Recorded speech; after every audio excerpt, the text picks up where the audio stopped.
Makanya dikatakan di riwayat Rasulullah SAW itu ibadah sampai kakinya bengkak. Maaf kalau kita ibadah baru keju sedikit sudah berhenti. Ya, sholat taraweh 20 rakaat, ya Allah imamnya lambat ini. Ini udah setengah jam belum rampung, ini kaki sudah jarem-jarem semua. Pulang sampai rumah suruh gosoi. Kenapa? Jarem ini gara-gara taraweh. Kalau ditanya istrinya, kenapa kok jarem kakimu? Gara-gara taraweh. Jarem kaki saya semua ini sakit. Yang disalahkan taraweh, bukan dirinya yang lemah karena tidak bisa merasakan nikmatnya iman. Tapi Rasulullah SAW hatta tawarrama gadama, kakinya bengkak. Sampai dikatakan, ya Rasulullah, kamu ini sudah diampuni dosanya yang akan datang dan yang dulu semua doa diampuni oleh Allah Subhanahu wa taala. Apa jawaban Rasulullah SAW? Afala akunu abdan syakur. Apakah saya tidak pantas jadi hamba yang bersyukur? Ini hakikatnya syukur.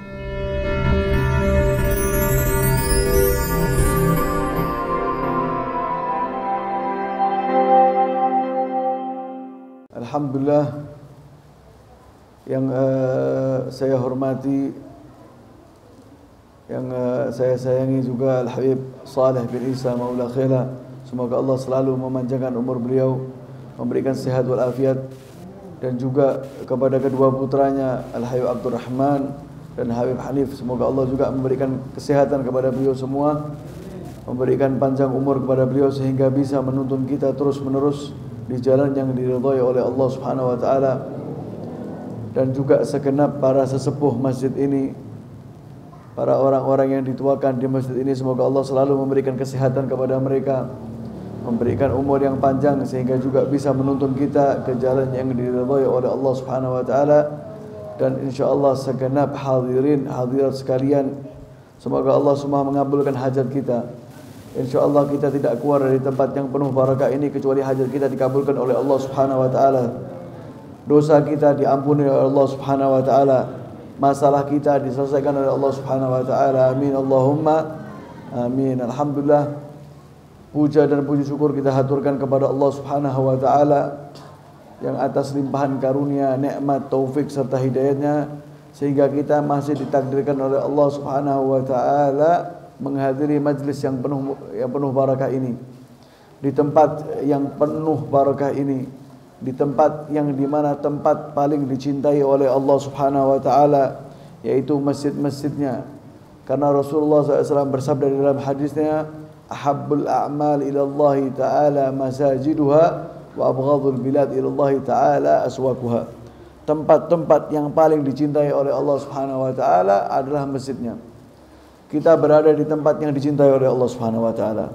Dalam zikir syama'il, sejarah hidup orang yang paling dicintai oleh Allah Subhanahu wa taala, yaitu Rasulullah sallallahu alaihi wasallam. Semoga dengan terkumpulnya tempat yang dicintai, zikir makhluk yang dicintai oleh Allah Subhanahu wa taala, kita tergolong orang-orang yang dicintai oleh Allah Subhanahu wa taala. Karena apa? Karena kumpulnya kita di tempat yang dicintai oleh Allah Subhanahu wa taala dan menyebutkan nama orang yang paling dimuliakan. InsyaAllah kita tergolong orang-orang yang dicintai oleh Allah Subhanahu wa taala dan Rasulullah SAW. Amin Allahumma amin. Dan telah banyak sekali Allah berikan kepada kita nikmat, memberikan kepada kita taufiknya. Nikmat yang paling agung yang Allah berikan kepada kita adalah kita dijadikannya kita orang yang mendapatkan hidayah daripada Allah Subhanahu wa taala, dijadikan kita mendapatkan nikmat Islam dan nikmat iman. Ya, dijadikannya kita adalah orang yang muslim, orang yang beriman kepada Allah Subhanahu wa taala. Dikatakan ini nikmat yang paling agung yang Allah berikan kepada hambanya. Yang kedua, kita dijadikannya umat khairil anam, umatnya baginda Nabi besar Muhammad SAW, yang dikatakan akhir lahirnya tapi sabiq fi isnad. Ya, lahirnya terakhir tapi umat paling terdahulu nanti. Bahkan tidak ada orang yang masuk ke dalam surga Allah Subhanahu wa taala kecuali umat Rasulullah SAW duluan yang masuk ke dalam surga. Semoga kita tergolong umat-umat yang masuk ke dalam surganya Allah Subhanahu wa taala. Amin Allahumma amin. Ini nikmat yang paling agung yang tidak bisa kita balas, ya. Nikmat iman, nikmat Islam. Nikmat dijadikan kita umat Rasulullah SAW, ini nikmat yang paling agung yang Allah berikan kepada kita. Alhamdulillah. Dan juga termasuk nikmat yang Allah berikan kepada kita, dikumpulkannya kita di malam hari ini, di malam yang sangat mulia, di malam yang sangat agung, masuknya kita daripada bulan Dzulhijjah, ya, masuknya kita daripada 10 hari bulan hari-hari yang paling afdal di sisi Allah Subhanahu wa taala. Dikatakan wal fajri wa layalin ashr. Allah Subhanahu wa taala bersumpah, ya. Allah Subhanahu wa taala tidak bersumpah kecuali dengan sesuatu yang sifatnya agung, yang sifatnya besar, ya. Wa layalin ashr, ya. 10 hari. Banyak sekali ulama-ulama yang berbeda pendapat di dalam 10 hari yang dimaksud ini adalah apa. Tapi yang ittifaq, yang muttafaq, yang disetujui oleh para ulama adalah 10 hari daripada bulan Dzulhijjah. Yang mana di malam hari ini kita mulai masuk daripada 10 hari daripada bulan Dzulhijjah. Bulan yang sangat agung yang dikatakan layali yang paling agung, hari-hari, malam-malam yang paling dimuliakan oleh Allah Subhanahu wa taala, ya, adalah 10 hari daripada bulan Dzulhijjah. Dikatakan malam yang sangat agung sekali. Bahkan seorang sahabat mengatakan, dengan jihad fisabilillah ya Rasulullah, dikatakan wala jihadu fisabilillah, kecuali seseorang keluar dengan hartanya, dengan dirinya, dan tidak kembali sama sekali dengan apapun. Yaitu apa? Hartanya habis, orangnya meninggal di jalan Allah Subhanahu wa taala. Dikatakan hanya itu saja yang lebih afdal daripada 10 hari ini. Tapi lainnya dikatakan adalah hari-hari yang termasuk lebih afdal dan malam-malam yang termasuk lebih afdal.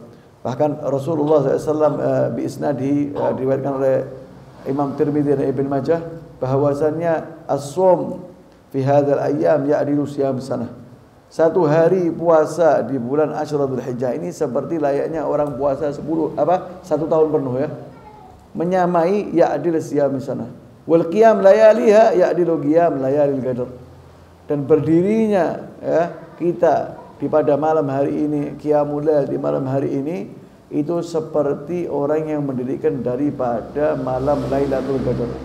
Ya, sungguh malam yang sangat mulia yang dipesani oleh Rasulullah SAW untuk kita banyak bertakbir, bertahmid, bertasbih di dalam 10 hari ini, ya, karena termasuk 10 hari yang istimewa.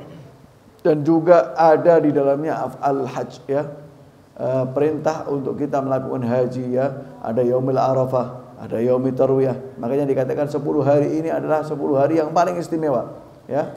Ada sebagian ulama yang mengatakan walayal asyar ini adalah 10 hari daripada awal bulan Muharram, ya. Ada yang mengatakan 10 hari terakhir daripada bulan Ramadan. Yang jelas ada thalatha asyarat, ya, 3 yang serba 10 itu yang diutamakan oleh orang ulama terdahulu dan diutamakan oleh Rasulullah SAW, ya. 10 hari Dzulhijjah ini tadi, 10 hari daripada awal Muharram, dan 10 hari daripada akhir Ramadan.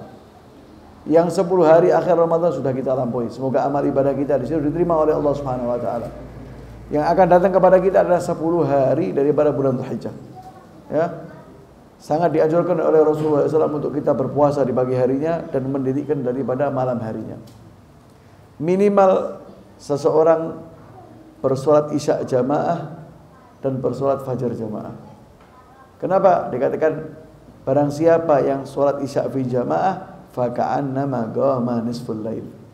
Barang siapa yang mendirikan solat isya di jamaah, maka dia seperti orang yang mendirikan separuh daripada malam hari. Wa man shalla subha fil jamaah faka'annama qama laila kullu.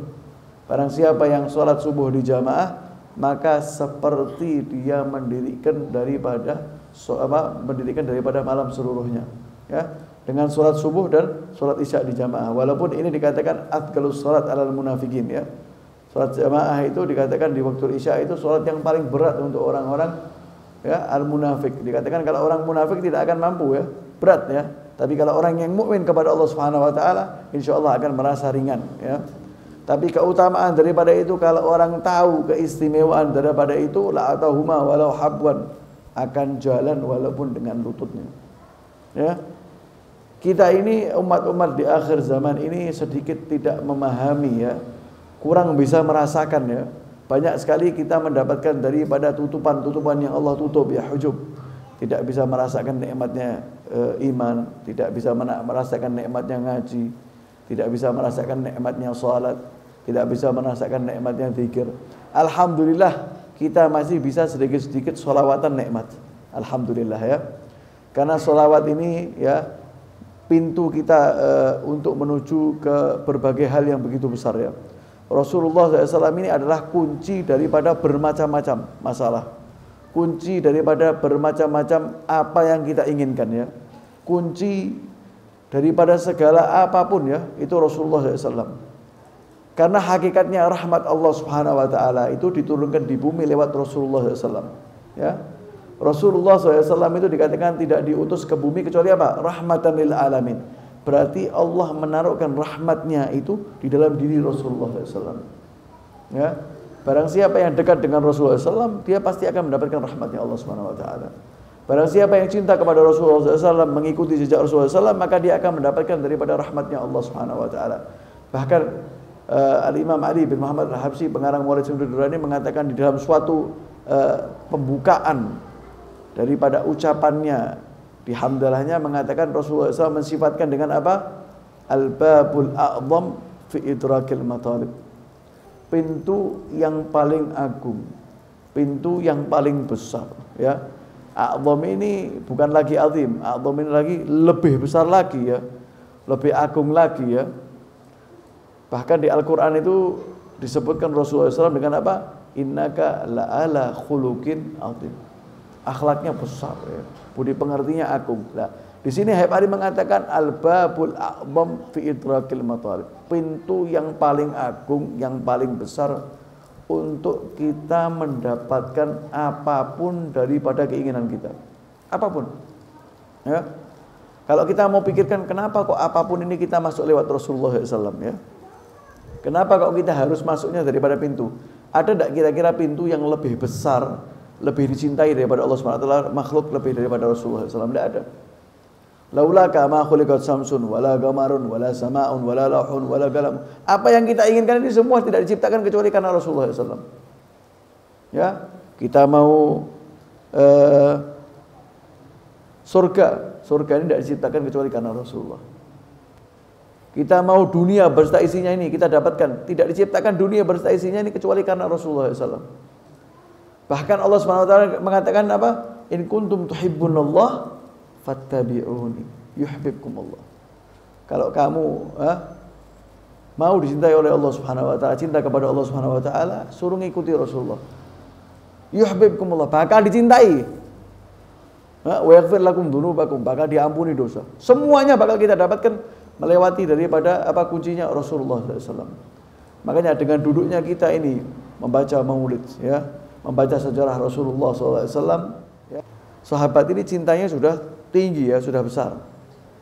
Dikatakan saya tidak melihat kamu tidak pernah melihat sahabat Rasulullah SAW itu melakukan 4 hal ini.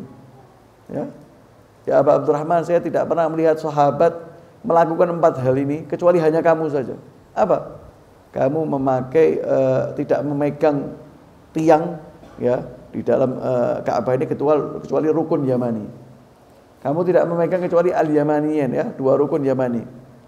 Kamu tidak memakai sendal kecuali as-sibtiyah, sendal yang tidak ada rambutnya lagi. Kamu tidak mewarnai daripada rambut kamu kecuali dengan warna kuning. Kenapa kamu lakukan hal ini? Kenapa kamu hanya melakukan hal ini? Dikatakan saya melihat Rasulullah SAW tidak memegang kecuali 2 rukun Yamani saja. Dan saya tidak melihat Rasulullah SAW memakai sendal kecuali sendal yang tidak ada rambutnya. Saya tidak mewarnai rambut saya dengan warna yang lain kecuali warna kuning karena saya melihat Rasulullah SAW. Maka saya menginginkan dan saya mencintai memakai ini karena Rasulullah SAW itu melakukannya. Kecintaannya, kerinduannya, ya itu semua sesuai dengan apa yang dilakukan oleh Rasulullah SAW. Apabila dia menginginkan saya suka seperti ini, tapi dia mendengar Rasulullah SAW melakukan hal ini, dia rubah kesukaannya seperti apa yang disukai Rasulullah SAW. Ini hakikatnya orang cinta. Orang itu kalau cinta akan mengikuti orang yang dia cintai begitu apapun. Ya. Bahkan dikatakan pernah Sayyidina Abu Hurairah ini telat ya. Datang Rasulullah SAW ini sholat di Ka'bah. Ya. Di situ ada Bilal bin Rabah, dikatakan di mana apa yang dilakukan Rasulullah SAW. Di dalam Ka'bah dikatakan sholat di sebelah kiri kalau kamu masuk Ka'bah di antara 2 tiang. Langsung sahabat Rasulullah SAW ini melakukan ini. Karena apa? Kecintaannya kepada Rasulullah SAW. Orang itu kalau sudah cinta, semua akan diikuti. Semua akan dijalani. Bahkan sesuatu yang dulunya dia benci, karena orang yang dia kasihi cinta dengan hal itu, dia akan ikuti. Kenapa? Karena betul-betul cinta. Itu hakikatnya sahabat Rasulullah SAW dalam cintanya kepada Rasulullah SAW. Ibadahnya sangat khusyuk, ya. Beda dengan ibadahnya kita. Sayyidina sahabat Abbad bin Bishr ini di dalam sholatnya pernah dipanah dengan ahli panah yang sampai meragukan dirinya ini panahnya meleset, ya. Karena apa? Dipanah terkena sampai mengeluarkan darah, tapi karena merasakan nikmatnya sholat tidak mau diputus. Sampai yang manah mengatakan mungkin panah saya ini meleset, dipanah sekali lagi. Sampai 3 kali, bahkan dikatakan sampai tembus ke belakangnya. Darahnya sampai menetes, membangunkan sahabatnya yang satunya yang sedang tertidur. Kenapa tidak dia batalkan? Sudah masuk ke dalam sholat. Sahabat begitu mengatakan Allahu Akbar, bumi berserta isinya ini semua pikirannya lepas, betul-betul menghadap kepada Allah Subhanahu wa taala. Lain dengan keadaan kita, ya. Begitu Allahu Akbar, yang lupa tadi sama setan diingatkan semua. Ya Allah, tadi saya naruh uang saya di meja ini nanti hilang. Ingat, ya. Tadi saya mau nyari, ya, sebelum sholat nyari kuncinya tidak ketemu. Begitu Allahu Akbar, ingat, wah, kunci saya ternyata tak taruhkan di bawah jok tadi. Atau saya taruhkan tadi di kantong koko saya yang kemarin saya pakai buat sholatan, buat sholat. Ya, tapi kalau aulia wa salihin, para sahabat begitu masuk dalam sholat lupa. Bahkan salah seorang sahabat dikatakan kakinya harus diamputasi, ya, harus dipotong. Ya, nanti kalau saya sudah masuk sholat, kamu potong, kamu amputasi. Biusnya itu sholat. Ya, kalau kita mau dipotong kaki dikasih bius. Disuntik dulu bius. Kalau langsung kira-kira gimana? Bisa teriak kita. Sahabat ini biusnya sholat. Begitu masuk ke dalam hadrat ilahiyah, masuk untuk sholat, putus semuanya, berhenti. Ya, dipotong kakinya, diamputasi sampai selesai, tidak terasa. Sudah apa? Sudah bisa merasakan nikmatnya ibadah. Makanya Rasulullah SAW kalau suruh Bilal sholat mengatakan apa? Ya Bilal, arihni. Ya, tenangkan hatiku ini dengan sholat.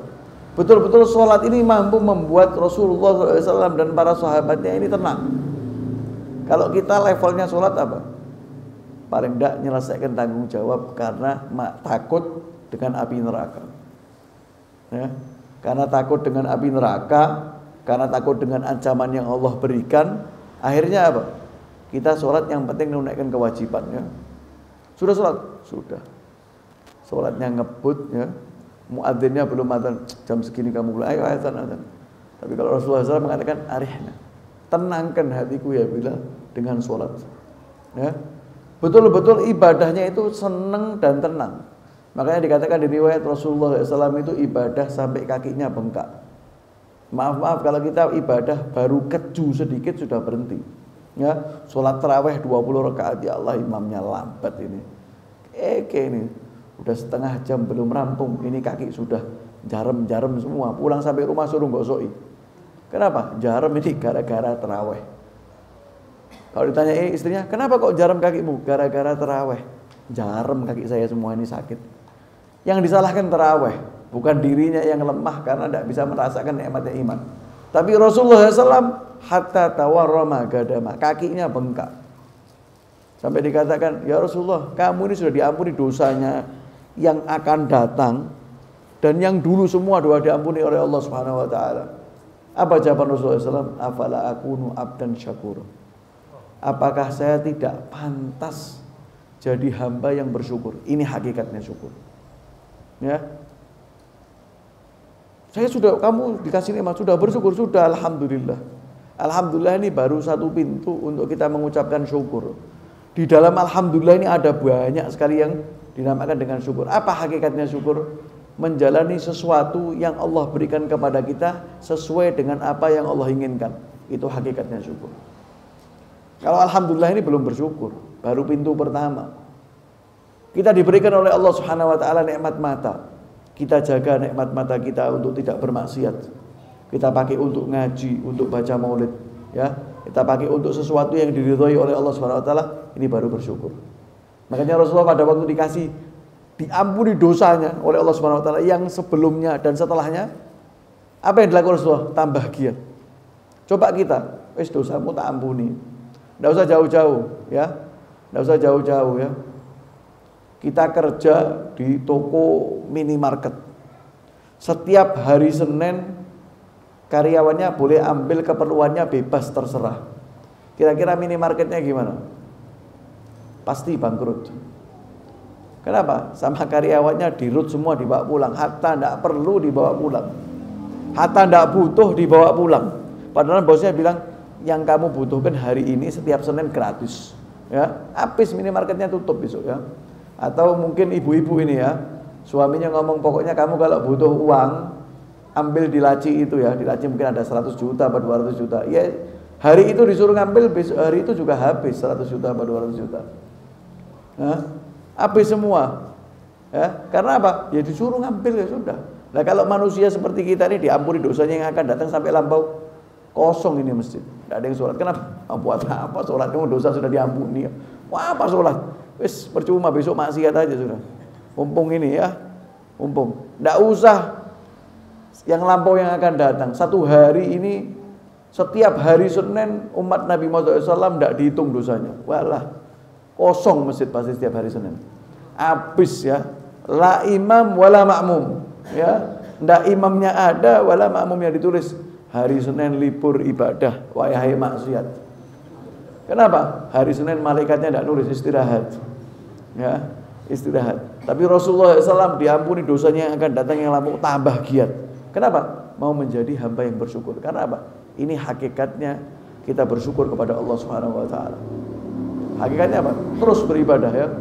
Orang-orang terdahulu, bahkan para aulia wa shalihin, para ulama besar dikatakan apabila Allah ridha, ya ini perumpamaan yang begitu besar yang mereka betul-betul akan jalani kalau Allah melakukannya. Tapi Allah tidak mungkin melakukan kezaliman seperti ini ya. Allah itu maha adil. Apabila Allah Subhanahu wa taala ridha dengan posisi saya masuk ke dalam neraka, maka saya akan masuk ke dalam neraka asalkan mendapatkan ridhonya Allah Subhanahu wa taala. Ya. Masuk ke dalam neraka, dia ridho. Padahal ini ulama besar, ibadahnya besar. Saya ridho masuk ke dalam neraka asalkan Allah taruhkan saya di neraka, asalkan Allah ridho. Jadi kalau Allah ridho saya di neraka, saya mau masuk neraka. Karena apa? Tujuan hidupnya ridhonya Allah Subhanahu wa taala. Makanya nanti di surga itu ya. Kalau kita masuk ke dalam surga, insya Allah kita semua masuk ke dalam surga ya. Insya Allah kita termasuk orang-orang yang masuk ke dalam surganya Allah Subhanahu wa taala. Itu diberikan sama Allah nikmat yang begitu banyak. Ya, sudah dikasih nikmat banyak, saya mau kasih kamu nikmat yang lebih besar lagi. Ya Allah, nikmat apa yang lebih besar daripada nikmat yang kamu berikan ke dalam surga ini tadi ya? Surga ini kan malainun ru'at, mata tidak pernah lihat.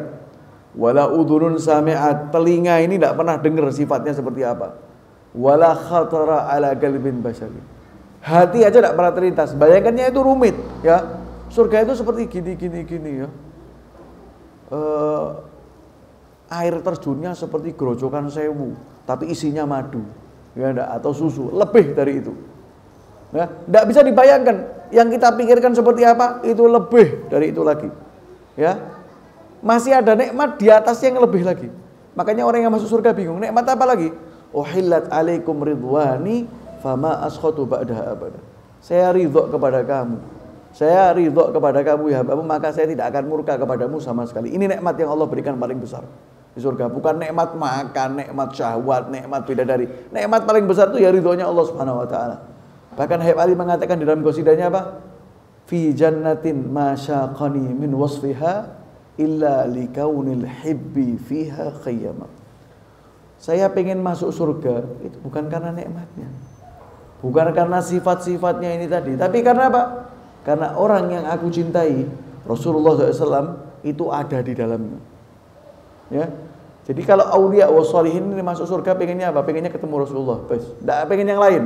Tidak pengen nikmat bidadari, tidak pengen nikmat makanan, tidak pengen nikmat syahwat, tidak pengen nikmat surga yang lainnya, sungai lain yang semua itu kita diiming-imingi, tidak teriming-iming sama sekali. Aulia wa shalihin. Tapi apa? Pengen tetap duduk sama Rasul. Jadi hidupnya, meninggalnya, pikirannya semua hanya kepingin kepada Rasulullah SAW. Ya betul-betul cintanya mereka kepada Rasulullah, panutannya betul-betul Rasulullah SAW, keinginannya sesuai apa yang diinginkan Rasulullah SAW ya. Hatta masuk surga maunya bersama Rasulullah. Hatta di emperan kalau sama Kanjeng Nabi enak, wis pokoknya saya manut ya. Surga itu hanya kepinginnya sama Rasulullah. Nikmat-nikmat semua yang Allah janjikan itu lupa, pokoknya maunya sama Rasulullah SAW. Nah ini keadaan auliya wa salihin, keadaan ulama yang besar itu seperti ini ya. Makanya setiap masuk daripada sesuatu bulan ya, keistimewaan, mereka akan beribadah lebih besar lagi. Karena apa? Untuk mendapatkan daripada ridhonya Allah Subhanahu wa taala dan juga ridhonya Rasulullah sallallahu alaihi wasallam. Karena tujuan kita hidup ya, tujuan kita hidup sesungguhnya hanya mendapatkan ridhonya Allah dan Rasulullah ya. Kalau Allah Subhanahu wa taala ridho kepada kita, Rasulullah ridho kepada kita, otomatis kita hidup akan senang ya. Ustaz, kenapa kok hidup saya ini susah? Ya, kenapa kok saya ini selalu mempunyai masalah? Kenapa kok saya ini selalu terlibat utang, ya, terlilit utang dan lain sebagainya? Karena apa? Karena sebetulnya kesalahan diri kita sendiri. Jauhnya kita daripada Allah dan Rasulullah itu yang membuat kita bermasalah. Kok bisa? Saya ini deket, setiap hari sholat jamaah, ya, setiap hari ini saya ibadah, setiap hari ini saya pengajian. Kok saya masih punya masalah? Karena kita tidak betul-betul pasrahkan diri kita kepada Allah Subhanahu wa taala. Kita masih merasa saya mampu untuk menyelesaikan. Saya mampu untuk menyelesaikan masalah ini. Saya mampu untuk melunasi daripada hutang. Kita tidak pasrahkan sama Allah Subhanahu wa taala. Ya. Tapi kalau auliya wa shalihin, pokoknya saya ibadah, saya ini. Masalahnya dijalani, semua dijalani, dipasrahkan sama Allah Subhanahu wa taala. Karena apa? Tidak Allah Subhanahu wa taala memberikan kepada kita masalah kecuali Allah punya jalan keluarnya. Jadi kalau kita dikasih masalah sama Allah, yang menyelesaikan siapa? Allah Subhanahu wa taala. Mintanya sama siapa? Mintanya sama Allah Subhanahu wa taala. Enggak usah kita ngakali, enggak usah kita sok pinter, enggak usah kita mau menyelesaikan sendiri. Pokoknya apapun keadaan diri kita, saya pasrahkan kepada Allah Subhanahu wa taala. Wis dalane sakarepe Gusti Allah, moh saya moh mikir, saya moh pusing, saya moh mumet, saya moh semuanya moh pokoknya. Pokoknya saya waktunya ibadah, waktunya ini tak jalani, masalah nanti biar diselesaikan Allah. Datang sendiri, nanti obatnya juga datang sendiri ya. Kita sakit ya, sakit ya, pusing kepalanya. Ya, minumi obat, sisanya pasrah sama Allah ya. Minum obat, sembuh tidak sembuh terserah sudah ya. Lah kita punya masalah, obatnya apa? Wis ibadah karo Gusti Allah. Katanya kalau dikasih cobaan, suruh kembali sama Allah. Pokoknya saya kembali sama Allah, sholat jamaah rutin, pengajian rutin, sisanya pasrah lagi Gusti Allah. Yo dipikir nih, dua masalah moh mikir. Saya hidup sudah diatur sama Allah Subhanahu wa taala. Dan pasti aturan Allah Subhanahu wa taala itu yang terbaik. Kira-kira apa yang kita atur dengan yang diatur Allah bagus yang mana? Pasti bagus yang diatur oleh Allah Subhanahu wa taala, tidak mungkin yang kita atur ini lebih baik daripada Allah. Pokoknya saya ini yakin saya lahir sudah ditulis rezeki kita sekian, amal kita sekian, saya pokoknya mikir ibadah saja ya. Kalau ibadah saya kenceng, insya Allah semua masalah kita akan selesai ya. Makanya dikatakan selalu kita diingatkan oleh para ulama ya, para sholihin. Rasulullah SAW juga sering mengingatkan kepada kita ya. Kalau kita kena musibah ya, katakan apa? Inna lillahi wa inna ilaihi raji'un. Balikkan sama Allah Subhanahu wa taala. Semua masalah kita punya apa pun, kasihkan sama Allah. Kalau kita sudah bisa seperti itu, semua tidak akan terganggu ya. Ibadah kita akan tidak terganggu ya. Hidup kita tidak akan terganggu ya. Amal baik kita tidak akan terganggu. Sedekah kita tidak akan terganggu. Sholat kita tidak akan terganggu. Begitu masuk sholat seperti sahabat tadi, Allahu Akbar, tidak ada pikirannya.